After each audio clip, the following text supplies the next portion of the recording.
Hi, welcome to my kitchen. I'm Kristen. You're watching Kristincooks.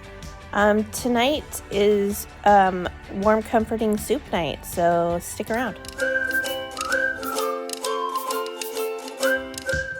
Okay, to start this soup off, I am dicing up 5 strips of bacon. This is going to be the ultimate potato soup recipe. It is very good. If you love potato soup, and this ends up to be like a loaded potato soup at the end because there's lots of cheese and bacon. So just browning up some bacon, and while that is happening, I am chopping up 1 medium yellow onion. I'm gonna chop it up in my little chopper here. Dropped a piece.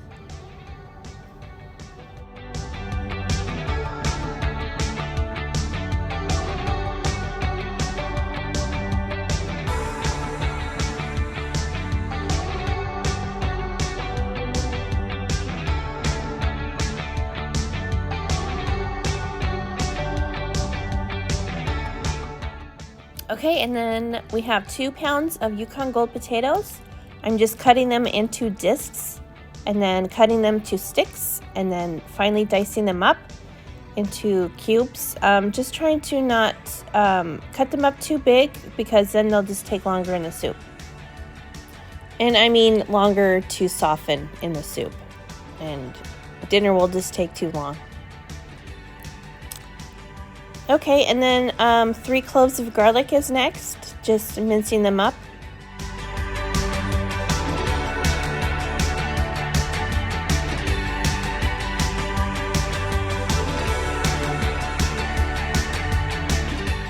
Okay, and then I removed the crisp bacon and put it in a dish to set aside for later. And then not taking any of the fat out, put in the chopped onion. Brown that up. I put a little bit of pepper. I didn't add any salt quite yet. Okay, sorry about this stupid angle. And then I added in the garlic and just cook that just until you start smelling the garlic and then add on to it so you're not overcooking that garlic too much. And then I put in a 1/3 cup of flour and then just coating the veggies, cooking that out for a minute.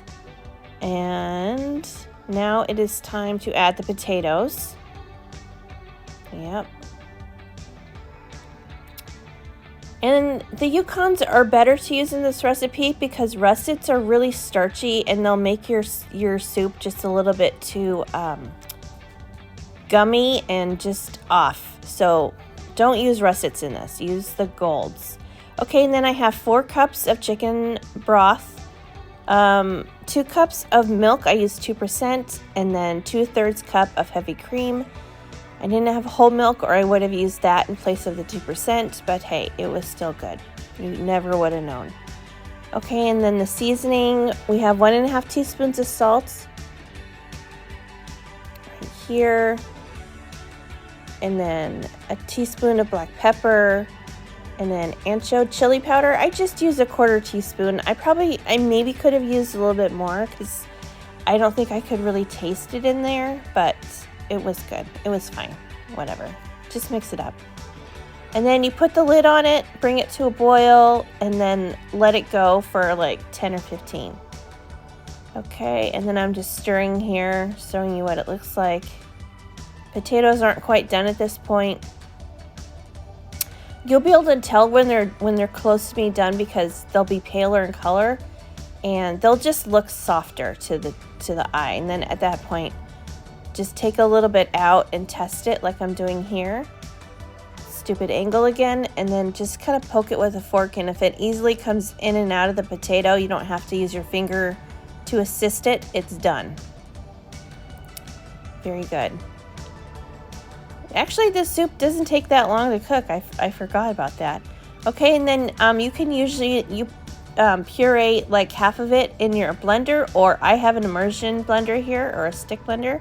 I love this little contraption. It makes it so much easier. Just take your pan over there and zhuzh up like half of it. My husband likes it a little bit chunky, so I didn't do it too much. And then that's some canned clams. It's really good in this. So it's sort of like a clam chowder, but not really. And then 2/3 cup sour cream goes in. Stir that up, put in your bacon. I had to fry up a little bit extra so we could use that for a topping. Grate up some cheese, and I would put chives on if I had some. I didn't. But there you go, it's done. It's really good. It's comforting, it's warm, it's great. Go ahead and try it. Recipe will be in the description box below. If you like this content, if you like my channel, please subscribe, give me a thumbs up, and we're gonna keep moving along. So I'll see you in the next one. Have a good day, guys. Bye.